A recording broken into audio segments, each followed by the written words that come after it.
Thank you very much, Rob. On the phone with us this morning, John Wilson from Kansas Action for Children, as KAC has released their legislative agenda, with it being the opening week of the legislative session. Good morning, John.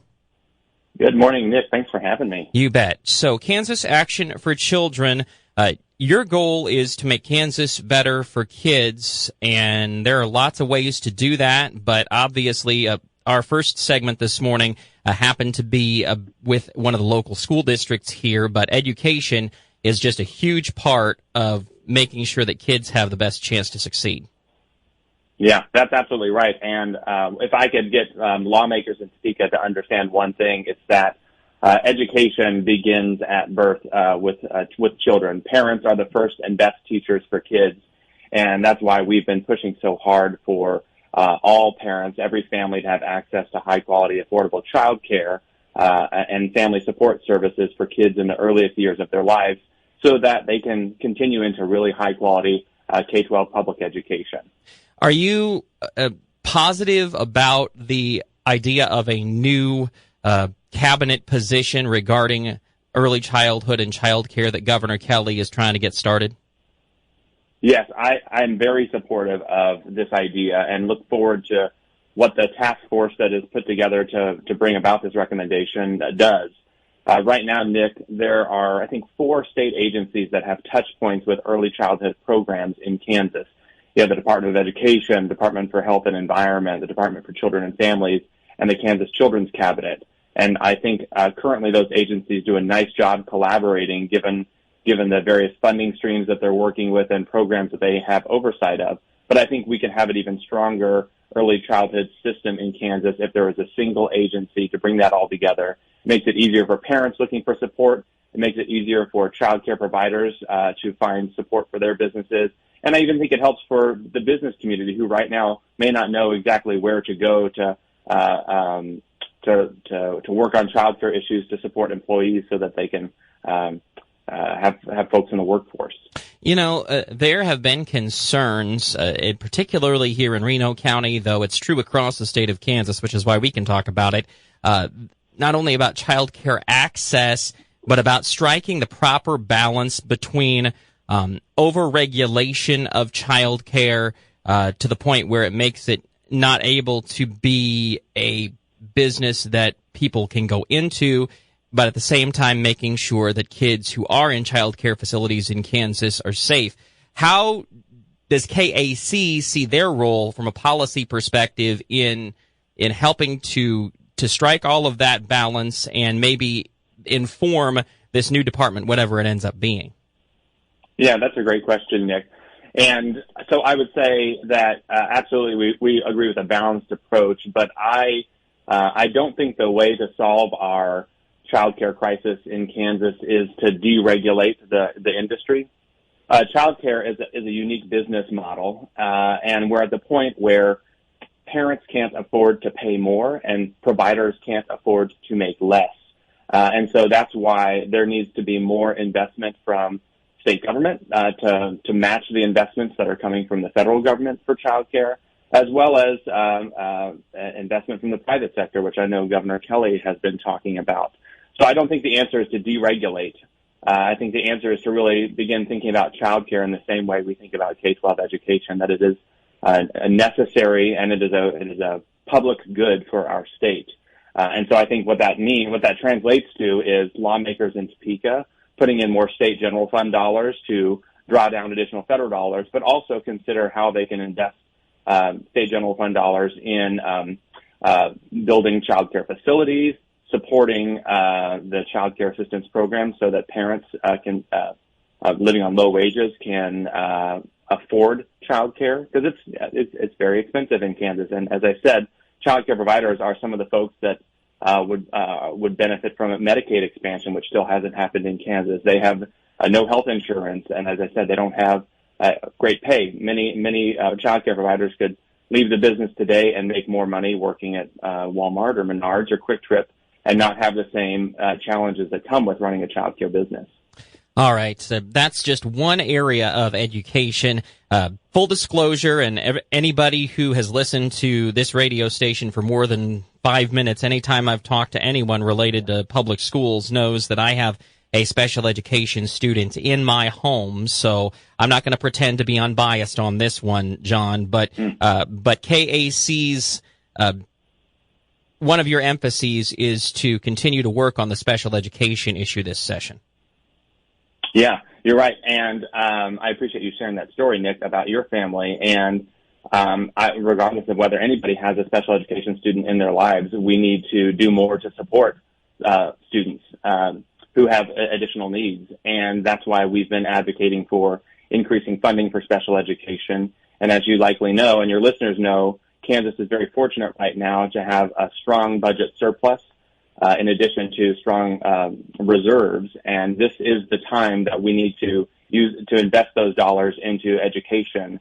We've done that in response to lawsuits in public education. And who we've left behind so far have been special education students. And so we are joining with other education partners to make sure that the governor's recommendation of phased-in funding to meet those obligations for special education happen. We'll take a quick break. Back with more with John Wilson coming up. Is your move bigger than expected? At Titan Always Delivers, no job is too big or too small. We take the stress out of your stressful move. With our licensed and insured company, reasonable rates, reliable service, and hardworking crew, we put our customers first at every turn. With just one phone call, you can book your appointment or schedule a time for an estimate. Whether you're moving across the street or across the state, Titan Always Delivers is here to help.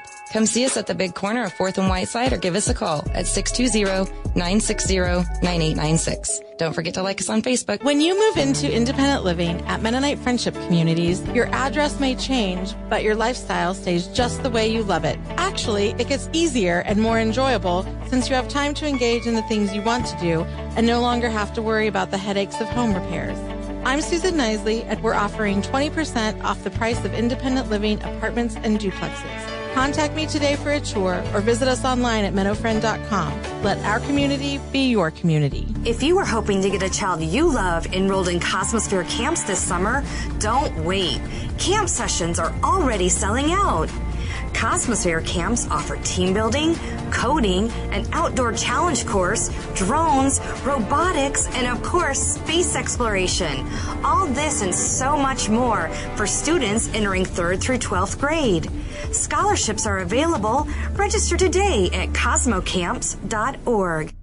You've asked for it, and now it's here. Download our KWBW radio app and listen on your smartphone. Android users, download the free app from Google Play, or Apple users, get it free in the Apple App Store. Just search for KWBW and listen on your phone.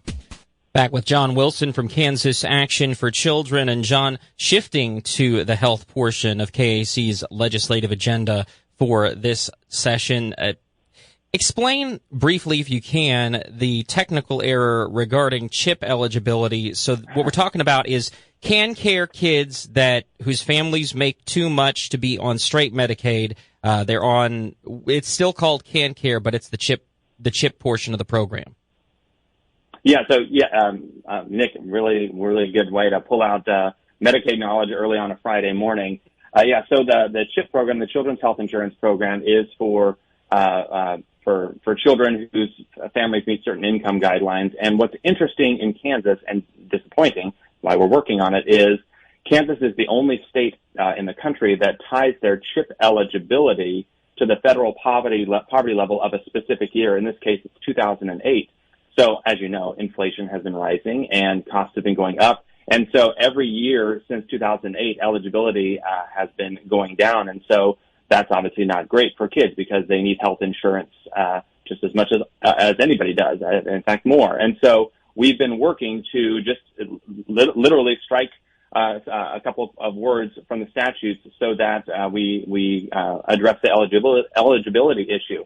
The challenge, Nick, is that lawmakers Republican lawmakers are hesitant to take up bills that have any kind of connection to the Medicaid program because they still resist the idea of expanding the Medicaid health insurance program to help the roughly 150,000 Kansans that don't have health insurance currently.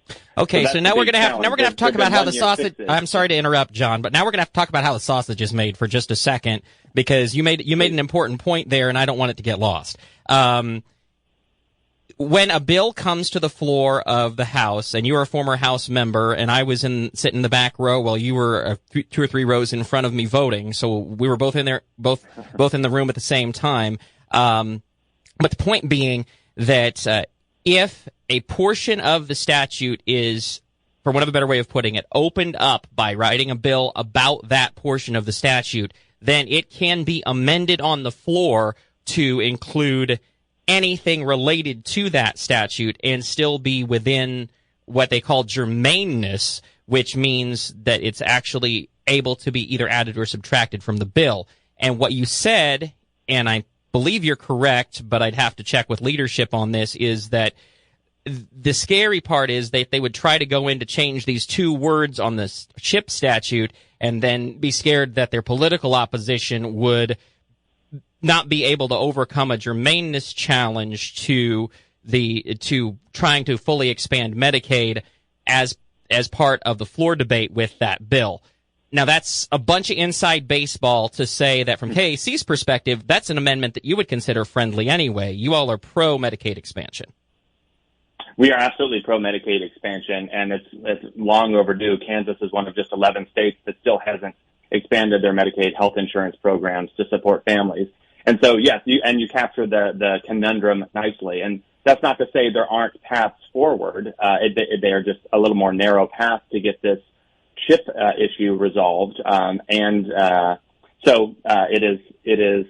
We have an entire session to get this done, but that's why we tried to collaborate with lawmakers across the aisle to work on a path forward. Because unfortunately, there's lots of health-related bills that could do a lot of good for children and families. We can, support the newborn screening program. We could obviously have this CHIP eligibility fix. We can do more to address CanCare reimbursement rates. And so there are lots of good ideas that might be held up or slowed down because of conservatives' concern about the Medicaid expansion idea. All right. Now, economic security in the couple minutes we have left is something you want to be sure that that parents of low-income Kansans have specifically, and so you have a couple of policy positions related to that. Yeah, you're right. So no family should struggle to feed their children, be unable to afford a safe home, go without health care, and have to make difficult choices of which bill, gets paid each month. And so that's why we are working with partners to encourage lawmakers to remove barriers to accessing really important economic support and family support programs like the Child Care Assistance Program, the Food Assistance Program, sometimes known as SNAP, and then the Cash Assistance Program. Over the last decade or so, lawmakers have really been building barriers to accessing those programs, and ultimately that hurts children because, if children don't raise themselves, they need supportive caregivers in their lives to care for them, and those caregivers need their basic needs met. And not only is that great for child development and great for strengthening families, but it's necessary for people to go to work and to be involved in their communities. And right now, Nick, as you know, we need as much labor participation as possible. And so if parents can't find or afford child care, if they don't have health insurance, it's going to be really hard for them to go to work. Okay, and one other thing is, yes, the state of Kansas right now has quite a bit of money in the bank, but one thing KAC, I think, would be doing what those in the lobbying profession call defensive work on is just being sure that if there are tax cuts made, that they are made in a way that isn't punitive to the same people that you were just talking about. Absolutely correct. So you're right. There is a healthy reserves right now and budget surplus, and essentially lawmakers have two choices. They can invest in programs that have been underinvested in over the years, or they can cut taxes. And there's likely a path forward that does both. But as you mentioned, our concern is making sure that if there are tax changes, that they are equitable, that they are responsible, they're sustainable, and we like to see tax changes that are targeted and specifically support those with the greatest need. Obviously, we know that Governor Kelly is very interested in speeding up the elimination of the statewide sales tax on groceries and period products, and we are comfortable with that idea. We can afford that right now. The challenge becomes when those ideas are bundled with other expensive tax changes that don't meet the criteria I just laid out. Fair enough. John Wilson with the Kansas Action for Children with us. John, thank you so much for your time. We appreciate it, and let us know if there are updates as the session goes along. Nick, thanks so much. You bet. This is KWBW.